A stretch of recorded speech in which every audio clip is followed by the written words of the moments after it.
Hi everyone, আবারও চলে এসেছি একটা মিনি ব্লগ নিয়ে। সেদিন আমি, পাপি, মা, বুনি, পাপাইদার ছেলে যাচ্ছিলাম রাধা গোবিন্দ মন্দির।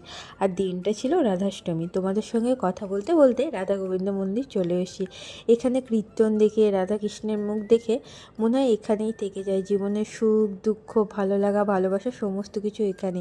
আমরা না ইচ্ছা করে সন্ধ্যাবেলার সময়টা আসি যাতে আরতিটা দেখতে পাই। তাই আরতি শুরু হয়ে গেছে, সঙ্গে কীর্তনও। কীর্তন হলেই অটোমেটিক হাত তুলে হাততালি দিতে ইচ্ছা করে। শঙ্খধ্বনিও বেজে গেছে। আর এই যে পর্দা খোলার মুহূর্তটা না মনে হয় বারবার দেখি, এত ভালো লাগে। আরতিও শুরু হয়ে গেছে। মামুনি কখনো রাধা গোবিন্দ মন্দির যায়নি, তাই মামুনিকে প্রত্যেকবার চেষ্টা করি একটু ভিডিও কলে দেখানো। আর একবার মামুনিকে নিয়েও যাব। এখানে আরতির তারে তারে এত সুন্দর নাচছিল কি বলবো। তারপরে বাড়ির উদ্দেশ্যে রওনা দিয়ে দিলাম একটা আইসক্রিম নিয়ে। দিনটা এইভাবেই শেষ করলাম। ভালো লাগলে লাইক, কমেন্ট, শেয়ার আর চ্যানেলটাকে সাবস্ক্রাইব করে দিও। বাই।